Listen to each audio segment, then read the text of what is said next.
finishes off in style. A magnificent strike into the crowd. வணக்கம் நண்பர்களே, welcome to my channel cocktail furious. So இப்போ நம்ம பார்க்க போற வீடியோ ரொம்ப இம்பார்ட்டன்டான ஒரு டெஸ்ட் சீரிஸ் நடந்துட்டு இருக்கு. அது வந்து பாத்தீங்கன்னா ஆஸ்திரேலியா டூர் ஆஃப் நியூசிலாந்து 2 match test series. So T20 series already முடிஞ்சிச்சு. அது ஆஸ்திரேலியா 3-0 ஒயிட் வாஷ் பண்ணிட்டாங்க. பட் டெஸ்ட் சீரிஸ் டோட்டலா வேலை ஈக்குவேஷன். அதுவும் வந்து பாத்தீங்கன்னா டிரான்ஸ் அண்ட் டிரான்ஸ்மேன் அப்படின்ற மாதிரி வந்து பாத்தீங்கன்னா 2 பேரும் ஒரு ட்ராஃபி விளையாடுவாங்க. ஸோ ரெண்டுமே வந்து பாத்தீங்கன்னா குட் ரைவல்ரி. ஆஸ்திரேலியா நியூசிலாந்துனாலே என்னைக்குமே வந்து பாத்தீங்கன்னா நிறைய இன்ட்ரெஸ்டிங்கான மேட்சஸ், க்ளோஸ் ஃபினிஷஸ் தான் நம்ம பார்த்துருப்போம். அண்ட் ஹோப்ஃபுல்லி இந்த டெஸ்ட் மேட்ச் அப்படிதான் இருக்கும்னு எதிர்பார்க்கிறேன். ஸோ ஃபர்ஸ்ட் டெஸ்ட் மேட்ச் வந்து பாத்தீங்கன்னா வெல்லிங்டன் பேசின் ரிசர்வ்ல நடக்குது. ஸோ Day 1 டாஸ் வின் பண்ண நியூசிலாந்து வந்து பாத்தீங்கன்னா போலிங் எடுத்தாங்க. அண்ட் ஆஸ்திரேலியா வந்து 279 for 9 இன் Day 1 எடுத்திருக்காங்க. அண்ட் இந்த வெல்லிங்டன் பேசின் ரிசர்வ் பிச் வந்து பாத்தீங்கன்னா லைக் அப்படியே லிட்டரலி கிரவுண்டுக்கும் அண்ட் பிச்சுக்கும் வித்தியாசமே தெரியல. கிரவுண்ட்ல பச்சையா இருக்கு பாத்தீங்களா, அதே மாதிரி தான் கிரீன்லயும் இருக்கு. இப்படி ஒரு கிரீன் விக்கெட்டா ஏன்பா அப்படின்ற மாதிரி இருந்தது.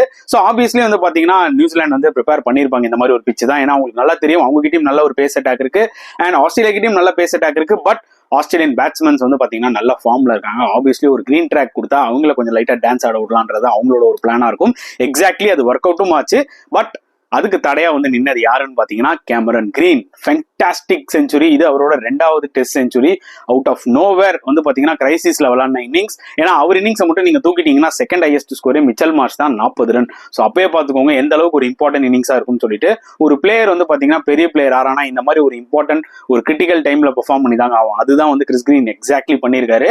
அண்ட் கிறிஸ் கிரீன் சொல்லிட்டேன், கேமரன் கிரீன் எக்ஸாக்ட்லி பண்ணாரு. ஸோ டெஃபினட்டா அந்த இன்னிங்ஸை பத்தி பேசணும்னா லிட்டரலி ஒரு பாசிட்டிவான ஷாட்ஸுங்க. அதாவது கிரீன் பொறுத்தவரைக்கும் பாத்துக்கிட்டீங்கன்னா அவரோட கேம் இஸ் வெரி சிம்பிள். அவரோட என்ன சொல்றது ஸ்ட்ரென்த்ஸ் என்னன்றது அவருக்கு தெரியும். அதை வச்சுதான் அவர் விளையாடுவாரு. புரியுதா உங்களுக்கு? அக்ராஸ் த பேட் விளையாடணும்னு அவசியமே இல்லை. புல் ஷாட்டா இருக்கட்டும், கட் ஷாட்டா இருக்கட்டும், ஆன் டிரைவா இருக்கட்டும், எல்லாமே வந்து பாத்தீங்கன்னா ரொம்ப ஸ்ட்ராங் கிரீன். அவரோட ஹைட்டை யூஸ் பண்ணி ஆக்சுவலி நல்லா விளையாடுறாரு. எஸ்பெஷலி இந்த ஸ்ட்ரெயிட் டிரைவ், ஆன் டிரைவா இருக்கட்டும், லாஃப் டிரைவா இருக்கட்டும், அவரோட ஹைட்டை யூஸ் பண்ணி சூப்பரா விளையாடுறாரு. அட் த சேம் டைம் அதே ஹைட் வந்து பாத்தீங்கன்னா அவருக்கு வந்து ஷார்ட் ஆர்ம் கொஞ்சம் லைட்டா ஷார்ட்டா போட்டாலே அந்த ஒரு ஷார்ட் ஆர்ம் புல் மாதிரி ஒரு ஆடுறாரு. ஸோ அதுவும் பாத்தீங்கன்னா ஒரு மிகப்பெரிய அட்வான்டேஜா வந்து அமையுது கிரீனுக்கு. ஸோ அவர் விளையாடின இந்த 103 ரன்ஸ்ல ஒண்ணுமே நாட் அவுட். ஆக்சுவலா இன்னும் ஒரு அவுட் ஆகல. அன்பீட்டன் 103 ரன்ஸ் அவர். டு பி வெரி ஆனஸ்ட் இன்னும் ஒரு விக்கெட் பேலன்ஸ் இருக்கு. ஸோ ஏசல் வச்சு தான் அப்படியே தள்ளினாரு. பட் இந்த அடிச்ச அந்த 103 இன்னிங் ஸ்கோர்ல வந்து பாத்தீங்கன்னா சூப்பர் ஷாட்ஸ் எல்லாமே கிட்டத்தட்ட 16 பவுண்டரி அடிச்சிருக்காரு கிரீன். ஸோ அப்பயே பாத்துக்கோங்க எந்த அளவுக்கு அவர் ஷாட்ஸ் விளையாடி இருப்பாருன்னு சொல்லிட்டு. அண்ட் நியூசிலாந்து பிச்சர்ஸ் என்னைக்குமே வந்து பாத்தீங்கன்னா அந்த ஒரு பவுன்ஸ் இருக்கதா செய்யும். எஸ்பெஷலி இந்த பிச்சில் பாத்தீங்கன்னா கம்ப்ளீட்லி கிரீன் பிச்சு இழைச்சி வச்சிருக்கானுங்க ஃபுல்லா. ஸோ அப்படின்னும் போது வந்து பாத்தீங்கன்னா ரொம்பவே நீங்க ட்ரஸ்ட் பண்ணி விளையாடலாம். பட் சில பால்ஸ் லோ கேப்டும் ஆச்சு. அதுதான் ஆச்சரியம். இப்படி ஒரு கிரீன் பிச்சில் வந்து பாத்தீங்கன்னா சில பால் லோ கேப்டும் ஆச்சுன்னா ஆச்சரியப்படுறதுக்கு எதுவுமே இல்லை. அப்படிதான் ஆச்சு ஒரு 2-3 பால் ஆக்சுவலி. ஸோ ப்ராபப்ளி போக மேபி அந்த இன்கன்சிஸ்டன்சி பிச்சில் காமிப்பான்னு தெரியல. பட் நியூசிலாந்து பிச்சஸ் என்னைக்குமே ஒரு விஷயம் இருக்குங்க.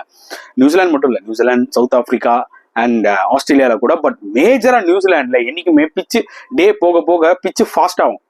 அதாவது குயிக்கா வர ஆரம்பிக்கும் பால். அதாவது இது ரொம்ப டிஃப்ரெண்டானது. நம்ம ஊர்ல எல்லாம் வந்து பாத்தீங்கன்னா போக பிச்சு ஸ்லோவாகும். அதுதான் நம்மளோட சாயிலுக்கும் அவங்களோட சாயிலுக்கும் டிஃபரன்ஸ். புரியுதா உங்களுக்கு?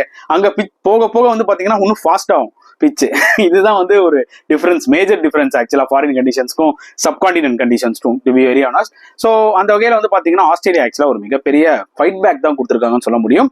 இனிஷியலா ஆஸ்திரேலியா நல்லா ஸ்டார்ட் பண்ணாங்க. 61 runs opening partnership from Steve Smith and Usman Khawaja.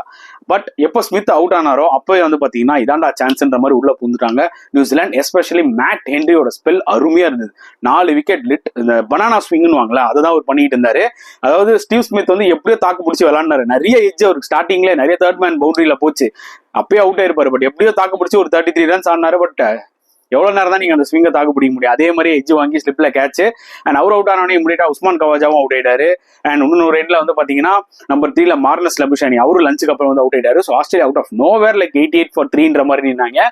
And S New Zealand polling நிஜமா பாராட்டியானு. எஸ்பெஷலி மேட் ஹென்ரி சூப்பரா போட்டாரு. ஸ்காட் குக்லின் வந்து பாத்தீங்கன்னா ஆஃப்டர் சோ மெனி மந்த்ஸ் இப்போ வந்து பாத்தீங்கன்னா ஒரு கம்பேக் கொடுத்துருக்காரு நியூசிலாந்து டெஸ்ட் சீரீஸ்ல. ஸோ அவரும் மேட்ச் நல்லா போட்டு 2 விக்கெட் எடுத்தாரு. டிம் சவுதி விக்கெட் எடுக்கல, பட் நல்லா போட்டாரு. பட் அப்பார்ட் ஃப்ரம் தட் அவரை தவிர எல்லாருமே போட்டு விக்கெட் எடுத்தாங்க. வில்லியம் ஓவர்ரோக் அவரும் சூப்பரா போட்டாரு. Actually to be very honest அவரும் ஒரு விக்கெட் எடுத்தாரு. அண்ட் சச்சின் ரவீந்திராவும் வந்து பாத்தீங்கன்னா பேட் கமின்ஸ் விக்கெட் எடுத்தாரு. அந்த டைம்ல அது இம்பார்ட்டன்ட் விக்கெட்டா இருந்துச்சு. ஏன்னா கிரீனுக்கும் பேட் கமின்ஸ்க்கும் ஒரு மாதிரி டேஞ்சரஸான பார்ட்னர்ஷிப் உருவாக ஆரம்பிச்சது. அப்பதான் வந்து பாத்தீங்கன்னா ரச்சின் ரவீந்திரா அந்த ஒரு விக்கெட் எடுத்தாரு பேட் கமின்ஸோடது.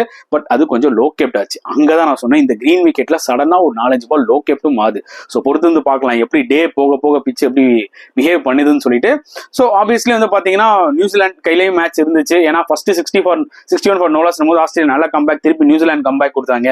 அப்புறம் Cameron green and Mitchell Marsh அந்த பார்ட்னர்ஷிப் ரொம்ப ரொம்ப குரூஷியல். மேட்ச்லேயே ஹையஸ்ட் பார்ட்னர்ஷிப் எடுத்துக்கிட்டீங்கன்னா கிரீனுக்கும் மார்ஷ்க்கும் தான் 67 ரன்ஸ், ரொம்பவே இம்பார்ட்டன்ட் பார்ட்னர்ஷிப் அந்த டைம்ல. ஏன்னா கிரிட்டிக்கலான ஒரு ஸ்டேஜ்ல இருந்தாங்க, லைக் 96 for 4 ஏதோ இருந்தாங்க. அவங்க 2 பேரும் சேர்ந்து அந்த ஒரு 67 ரன்ஸ் பார்ட்னர்ஷிப் கொடுத்தது ஒரு மொமெண்டம் கொடுத்துச்சு. எஸ்பெஷலி மிச்சல் மார்ஷ் அந்த 40 ரன்ஸ் வந்து பாத்தீங்கன்னா ரொம்பவே அட்டாக்கிங் ஷாட்ஸ் விளாண்டாரு, தைரியமா விளாண்டாரு. அதாவது ஓகே பிச்சு வந்து பயங்கர ஸ்விங் ஆகுது, பிச்சுக்கு பயந்து நம்ம வந்து பாத்தீங்கன்னா அண்ணா வேலைக்கு ஆகுது, அவரோட இன்ஸ்டிங் என்னவோ அதுக்கேற்ற மாதிரி தான் செமையா விளாண்டாரு. அதே மாதிரி அவுட் ஆயிட்டாரு. பட் ஸ்டில் அவர் அடிச்ச அந்த 40 அந்த டைம்ல குவிக் 40 ரொம்பவே யூஸ் ஆச்சு ஆக்சுவலா ஆஸ்திரேலியாவுக்கு. ஒரு பக்கம் கிரீன் வந்து பாத்தீங்கன்னா அந்த ஷீட் டேங்கர் ரோல் அவர் பாட்டுக்கு நம்பர் 4ல வந்து ஒரு எண்ட்ல ஸ்டே பண்ணிட்டு இருந்தாரு. டஃப் டைம்ஸ் நிறைய பால் வந்து கிட்டத்தட்ட ஹெல்மெட்ல ஒரு பால் அடிச்சது, நிறைய பால் பாடியில வாங்கினாரு. ஸோ இந்த மாதிரி டஃப் கண்டிஷன்ஸ் அவர் எல்லாமே சர்வை பண்ணி தான் இந்த செஞ்சுரியை போட்டிருக்காரு. To be very honest, New Zealand அப்படிதான். இனிஷியல் மூவ்மெண்ட்ஸ், இனிஷியல் பவுன்ஸ் எல்லாமே நீங்க கொஞ்சம் சர்வை ஆயிட்டீங்கன்னா லாஸ்ட் செஷன்ல ரன்ஸை குவிக்கலாம் நியூசிலாந்துல. அதை தான் எக்ஸாக்ட்லி கேமரன் கிரீன் பண்ணாரு. அண்ட் அந்த பார்ட்னர்ஷிப் மட்டும் இல்லாம லோவர் ஆர்டர்ல பேட் கமின்ஸோடயா இருக்கட்டும், நேதன் லயனோடயா இருக்கட்டும், இல்ல இப்போ ஏசல்வுட்டோடையும் சரி குரூஷியல் பண்ணி ஆஸ்திரேலியாவை 279 for 9 கொண்டு வந்தது கேமரன் கிரீன் தான். இல்லைன்னா எனக்கு தெரிஞ்ச ஆஸ்திரேலியா வந்து பாத்தீங்கன்னா 220, 230 ஆல் அவுட் ஆயிருப்பாங்க. இன்ஃபேக்ட் நியூசிலாந்து அதை தான் எதிர்பார்த்திருப்பாங்க, எப்படியாவது ஒரு 220, 230 ஆல் அவுட் ஆக்கிடலாம் தான் எதிர்பார்த்திருப்பாங்க. பட் ஆஸ்திரேலியா எப்படியோ திருப்பி ஒரு ஃபைட் பேக் கொடுத்து 279 வந்துட்டாங்க. இதே ஆஸ்திரேலியா தவிர வேற ஏதாவது ஒரு டீமா இருந்ததுன்னு வச்சுக்கோங்களேன், சத்தியமா 150, 160 இந்த பிச்சில் ஆல் அவுட். ஆஸ்திரேலியான்றதுனால ஆப்வியஸ்லி யாராவது ஒருத்தர் கை தூக்கி நிப்பாங்க, நான் அடிக்கிறேன்டா இன்னைக்கு. அதை தான் கேமரன் கிரீன் பண்ணாரு.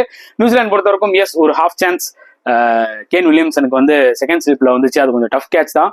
பட் அப்பார்ட் ஃப்ரம் தட் அவங்க நல்லா போட்டாங்க. பட் கிரெடிட் வந்து நம்ம கிரீனுக்கு கொடுத்தே ஆகணும், ஏன்னா சிங்கிள் ஹேண்டடா வேற லெவலில் விளாண்டாரு. செகண்ட் டே தேர்ட் டே கொஞ்சம் பேட்டிங் நல்லா தான் இருக்குங்க. ஆக்சுவலா வெல்லிங்டன் போக போக கொஞ்சம் பேட்டிங் நல்லா தான் இருக்கும். ஸோ ஐ திங்க் முடிஞ்ச வரைக்கும் நாளைக்கு நியூசிலாந்து வந்து சீக்கிரமா இந்த ஒரு விக்கெட்டை எடுத்துட்டு ஆக்சுவலி ஆஸ்திரேலியாவுக்கு வந்து என்ன எதிர்பார்ப்பாங்கன்னா ஒரு 300 ரன்ஸ் அடிக்கணும்னு எதிர்பார்ப்பு. 300 ரன்ஸ் வெரி டீசன்ட் ஸ்கோர் இந்த பிச்சில். அப்படின்னும் போது நியூசிலாந்து பொறுத்த வரைக்கும் சீக்கிரமா வந்து ஆல் அவுட் ஆக்கிட்டு அவங்க வந்து பாத்தீங்கன்னா ஒரு பெரிய ஃபர்ஸ்ட் இன்னிங் ஸ்கோர் அடிக்கணும்னு தான் எதிர்பார்ப்பாங்க.